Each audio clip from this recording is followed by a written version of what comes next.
मैंने कहा श्रद्धावादी और तर्कवादी तर्क लगाते। बस एक कहानी कहकर वाणी में, एक पंडित जी थे, तर्क पर कहानी है।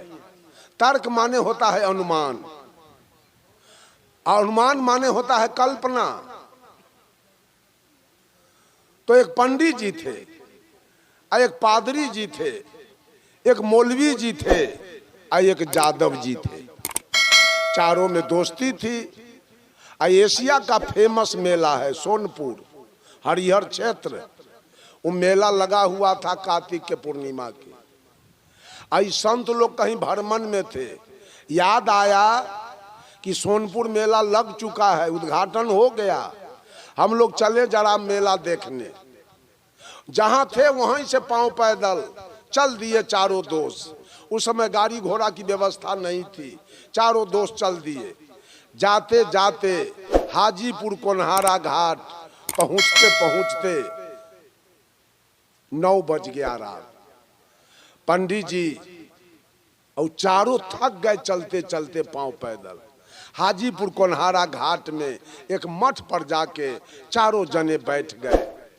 पंडित जी कहे देखो जी, अब सब थक गया, आज अब हम लोग सोनपुर उस पार हरिहर क्षेत्र नहीं पहुंच पाएंगे, अब भूख भी लगी है।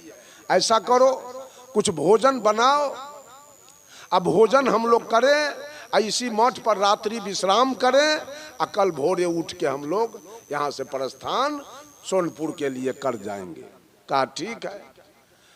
तो पंडित जी ने कहा कुछ भोजन बनाओ। कहा क्या भोजन बनेगा? कहा भात दाल सब्जी भुजिया पापड़ तिलौरी बनाते बनाते 9 बज रहा है रात और 2-2:30 बज जाएगा भोर। कब खाएंगे, कब सोएंगे और कब जाएंगे सोनपुर? ऐसा करो, ऐसा कोई भोजन बनाओ कि कम समय में बन जाए, अब भोजन करके जल्दी हम लोग विश्राम में चले जाएं। तो जादव जी झट से कह दिया ठीक तो है, तस्मई बना लीजिए, एक के बेर में काम तमाम हो जाएगा, दूसरा कुछ बनाना नहीं पड़ेगा। पंडित जी कहे ठीक है, बन जाए तस्मई। जादव जी को कहे पंडित जी, जादव जी आप दूध खरीद के ले आइए। अब मौलवी को कहा आप चावल चीनी किशमिश मुनक्का छोहारा खरीद के ले आइए। अब पादरी को कहा कि आप जलावन ले आइए। और तब तक हम मठ पर बैठ के सारे बर्तन को धोते हैं और चूल्ही चक्की नीप पोत के तैयार रखते हैं। जाइए आप लोग सामान लेके आइए। जादव जी दूध लेके आ गए, मौलवी जी चावल चीनी किशमिश मुनक्का लेके आ गए, पादरी जी जलावन लाए। मठ पर कल थइये था, उसमें से पानी लेके पंडित जी बर्तन साफ कर लिए और चूल्ही चक्की नीप के रखे उसको। जब सारा सामान आ गया तो पंडित जी सोचे सबसे बड़का जात हम हैं, तो हम ही क्यों न तस्मई बनावे। जादव जी मौलवी जी और पादरी जी को कहा आप लोग बैठ जाइए, अब मैं तस्मई बनाता हूं। तीनों बैठ गए, तस्मई बन गया। पंडित जी एक ढक्कन से ढक के और तस्मई का डेगची उतार के अब बगल में रख दिए। आई तीनों से कहे आप तीनों जादव जी मौलवी जी पादरी जी थाली लेके बैठिए, अब मैं आप लोगों को परस के खिला देता हूं और बाद में मैं भी खा लूंगा। जादव जी मौलवी जी पादरी जी थाली लेके बैठ गए। अब पंडित जी डेगची उठा के लाए और ढक्कन हटाए और करछुल भिराए परसने के लिए। तो तस्मई का वाष्प निकला, गर्मे गर्मे तस्मई था, उसका वाष्प निकला। और पंडित जी के नाक में जब स्पर्श हुआ तो इतना गमक रहा था तस्मई, ओह वर्णन मत कीजिए। उस सुगंध सूंघ के पंडित जी को लोभ हो गया। भला इतना बढ़िया तस्मई बना के आई मौलवी को, आई पादरी को, आई जादव को कैसे हम खिला दें? लगाते हैं कोई उपाय और सारा तस्मई हम ही खा जाएंगे। कहा सुन लीजिए सब लोग, सब लोगों को एक एक करछुल मात्र तस्मई मिलेगा। अब मैं भी एक करछुल खाऊंगा और सारा तस्मई स्टॉक में रहेगा। और कल भोरे उठ के जो सबसे बढ़िया सपना दिखाएगा वही सारा तस्मई खाएगा। पंडित जी सोचे हमसे होशियार इसमें कौन है, झूठों के बढ़िया सपना दिखा देंगे और सारा तस्मई खा जाएंगे। एक एक करछुल तस्मई खा के यादव जी, मौलवी जी, पंडित जी, पादरी जी बिछावन पर गए सोने। पंडित जी सो गए, पादरी जी सो गए, मौलवी जी सो गए, और यादव जी के तो एक करछुल से कुछ नहीं।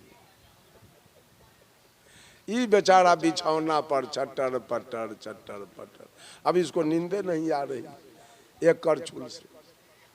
12 बज गया रात, और यादव जी को जब नींद नहीं आई तो यादव जी बिछौना पर से उठे और सीका पर से देगची उतारे और पूरा देगची के तस्मई वृंदावन बिहारी लाल की जय खा गए।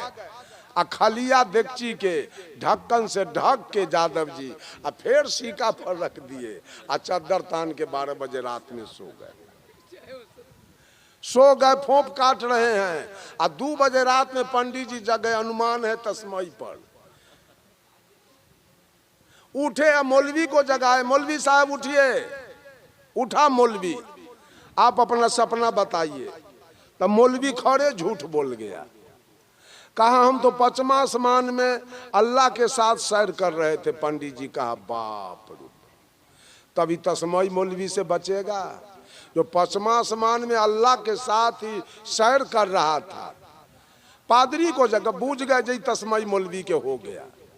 लेकिन देखे पादरी से भी पूछ लेते हैं। पादरी से पूछे, पादरी जी आपका सपना कैसा है?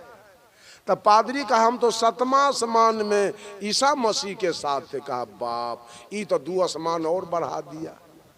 अब तस्मई हो गया पादरी के। आ एकरा पते न जे यादव जी को चाउरो न छोड़ ले।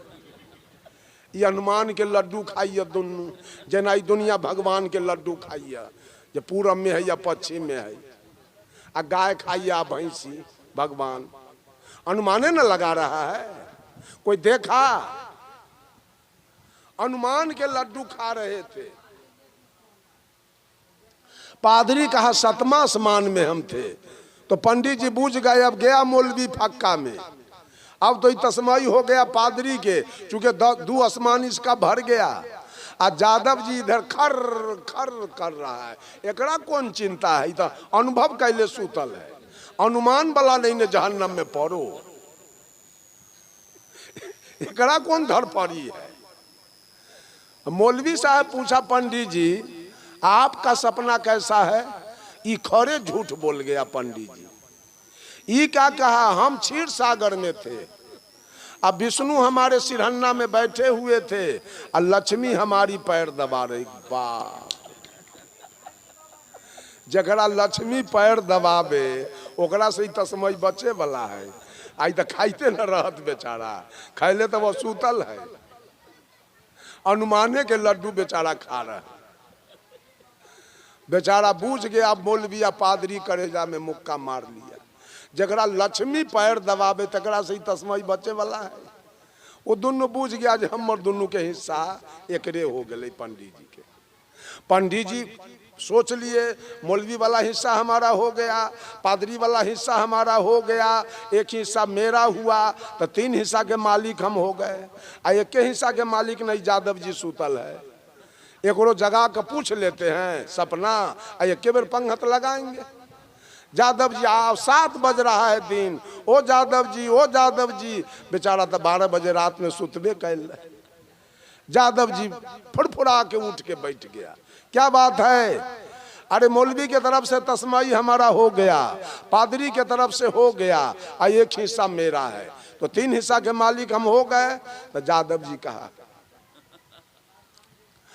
यादव जी आप भी अपना सपना बताइए कि हम पंगत करेंगे, शुरू करेंगे। यादव जी कहा, पंडित जी हमार सपना तो कहने लायक नहीं। कहा कुछ कहिए, क्या है सपना? क्या कहें? आप सोए हुए थे, ये मौलवी सोया हुआ था, ये पादरी जी सोए हुए थे। एक कड़ा कड़ा मोच वाला एगो आदमी इतना मोट के लाठी लेके आया, हमको जगाया, उठो। उसका मोच देख के, लाठी देख के तो हमारा प्राण सूख गया। क्या करे पंडित जी, डरे बिछौना पर उठ कर हम बैठ गए। अब बैठ गए तो हमको कहा है जरा देखिए उतारो ऊपर से। क्या करें, वो लाठी के डर से, मोच के डर से ऊपर से हम डेगची नीचा उतारे। तब हमको कहता है खाओ, पट। हम कहे हम नहीं खाएंगे, हम 4 दोस्त हैं, अकेले हम खा जाएंगे, सवेर में मारपीट होगा, झगड़ा झंझट हो जाएगा, हम नहीं खाएंगे। कहा देख रहे हो डंडा, गिरा गिरा तोड़ देंगे अभी हम। ये बोलो तस्मई खाते हो कि नहीं? क्या करे पंडित जी, पेट तो हमारा 1/4 में भर गया, लेकिन मोच के डर से और लाठी के डर से सारा तस्मई हमको खाना पड़ा। यही तो सपना हमारा है। पंडित जी कहा टप, बेवकूफ कहाँ के। अरे जिस समय मोच वाला आया, लाठी वाला आया, हम लोग को जगाना चाहिए ना उस समय। तो जादव जी कहे आप तो कमाल की बात करते हो पंडित जी, ये मुसलमान ना था 5वां आसमान में, ये पादरी था 7वां आसमान में, आप थे क्षीर सागर में, जगाने हम 5वां आसमान, जगाने हम 5वां आसमान जाते कि 7वां आसमान जाते कि क्षीर सागर जाते कि डंटा खाते कि खीर खाते। क्या खाया तस्मई?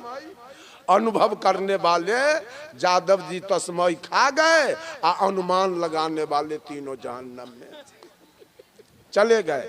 आज तक ये औरत आ मर्द भगवान के अनुमान लगा, ये मॉरल सास के तेल खड़ी आ जिंदगी में बढ़नी से झाँट देलक, और मॉरल के तेल खड़ी जाए छे पोखरी पर। एगो जादव जी के यहाँ पंडित जी गया तर्पण कराने, बाप के पानी देवावे आसिन में। और जादव जी बड़ा दबंग था, बदमाश नेता टाइप के। उसके घर के निकट पंडित जी पहुंचा और झोरा में हाथ दिया तो कुछ तो भूल गया घड़ी। अब कुछ न है झोरा में, पंडित जी सोचा यह है बदमाश, कहीं झापटो चला देगा हमरा पर। बड़ा मुश्किल हुआ, आ घर अब दूर है, के जाओ कुछ लावे। वो रास्ते में एगो खरौरी में से कतरा उखाड़ लिया पंडित जी, आ ओकरे गिरा हुआ पार के कुश के जैसे बना लिया, आ गया नेताजी के हाथ में पैसा दिया। हो ये जजमान तर्पण कीजिए। बेचारा को मंत्र पढ़ाने लगा, आई तर्पण, लेकिन देखा जे ई तो कुछ न बुझाई छे। जादव जी देखा ये तो हरियर है, ये कुछ नहीं लगता हो पंडित जी, ये तो कुछ न बुझाई, ये तो कतरा, कतरा है। कहा कि रे अहिर गरेरियम कतरम कुसम, जादव व गरेरी के लिए कतरे कुश होता है। पढ़िए, अहिर गरेरियम कतरम कुसम, अहिर गरेरियम कतरम कुसम। बेचारा पढ़ लिया। तो पंडित जी कहा हमरा कुछ दक्षिणा दीजिए, हम चलेंगे। तो जादव जी कहा पैसा वैसा नहीं है, तो कुछ औने पानी दे दीजिए। जादव जी गए, आ बेरी में से तराजू के दोनों पल्ला पर 5-5 किलो गेहूं के भूसा ले। पंडित जी कहा ई कथी है? ई है अहिर गरेरियम कतरम कुसम, तो दक्षिणा में पल्लम भूसम।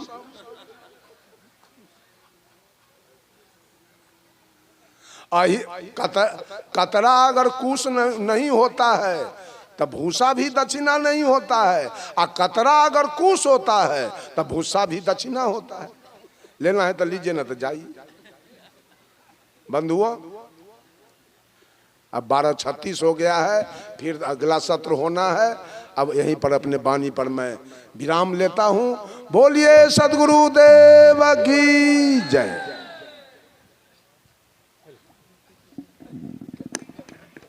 जितने भी संत महान पुरुष हैं, माँ बहन हैं, सभी लोग शाम 4 बजे तक विश्राम करें, घूमें टहलें, और शाम 4 बजे के बाद फिर संत महापुरुष का दर्शन होगा। संध्या 4 बजे से फिर इस सत्संग का प्रारंभ किया जाएगा। तब तक इस